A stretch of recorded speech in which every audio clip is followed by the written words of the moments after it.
High all guys, আমার স্ক্রিনে যে ভিডিওটা দেখতেছেন না, ভিডিওটা লাস্ট পর্যন্ত দেখবেন।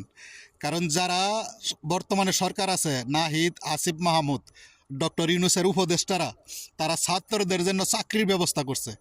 একটা দুইটা চাকরি না, 5 লক্ষ চাকরি দিবে ছাত্রদেরকে। তারা অলরেডি চাকরির ব্যবস্থা করে ফেলাইছে।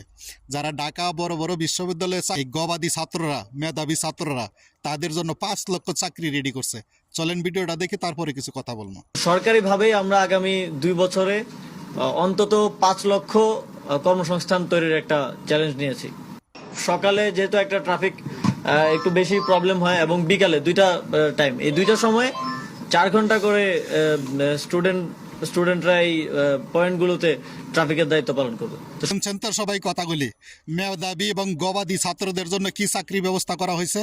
তারা টাইপিকের চাকরি করবে ইনশাআল্লাহ। যারা ঢাকা বড় বড় বিশ্ববিদ্যালয়ে যত মেধাবী ছাত্ররা আছে,